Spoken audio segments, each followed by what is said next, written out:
Good morning everyone. आज हम बात करेंगे HLA-B27 और यूवियाइटिस की। यूवियाइटिस एक्चुअली होता है जब आपकी आंखें रेड हो जाए और उसके साथ साथ विजुअल ब्लरिंग हो, मतलब आंखें लाल होना और उसके साथ साथ देखने में दिक्कत होना, इसको हम यूवियाइटिस कहते हैं। आमतौर पर एक आंखों के डॉक्टर इसका डायग्नोसिस बनाते हैं, बट यूजुअली वो हमारे पास उसको भेजते हैं पेशेंट को। इन पेशेंट्स में ज्यादातर HLA-B27 पॉजिटिव जब आता है तो पेशेंट्स हमारे पास आते हैं फर्दर ट्रीटमेंट के लिए। तो हमसे पेशेंट एक ही सवाल पूछते हैं कि मैम गठिया आंखों में कैसे हो जाता है, तो आज हम इसी के बारे में बात करेंगे। तो HLA-B27 का पॉजिटिव होना और आंखों में यूवियाइटिस होना, मतलब आंखें लाल होना और धुंधला होना, अगर ये दोनों चीजें एक साथ मिलती हैं हमें, तो इसका मतलब है कि आपको एक जेनेटिक कनेक्टिव टिश्यू डिसऑर्डर है जिसमें आंखें इन्वॉल्व होती है।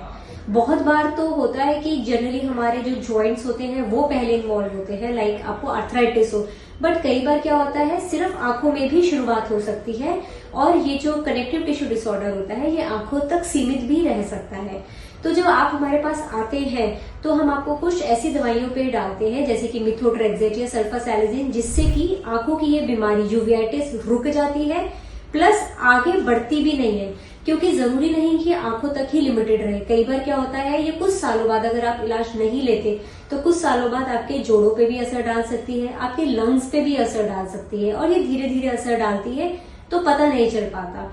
इसलिए जब आपके आंखों के डॉक्टर किसी रूमेटोलॉजिस्ट के पास आपको भेजते हैं, HLA-B27 पॉजिटिव जब आपका आता है यूवियाइटिस के साथ, तो आपको अपने रूमेटोलॉजिस्ट से हमेशा परामर्श करना चाहिए, क्योंकि जो दवाइयां हम लोग आपको देते हैं एज ए रूमेटोलॉजिस्ट वो आपकी बीमारी आंखों की जो है उसको तो ठीक करता ही करता है, प्लस वो उसको आगे बढ़ने से भी रोकता है। तो सही समय पे जब हम इलाज लेते हैं तो बीमारी वहीं रुक जाती है, आगे नहीं बढ़ती है। दूसरी इंपॉर्टेंट बात होती है HLA-B27 एक जेनेटिक टेस्ट होता है।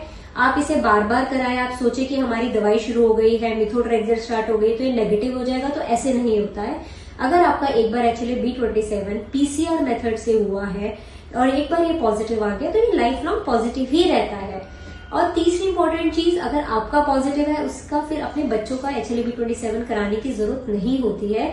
कई बार पेशेंट परेशान हो जाते हैं कि मैम हमें जेनेटिक टेस्ट पॉजिटिव आ गया, हम अपने बच्चों का भी करा लेते हैं।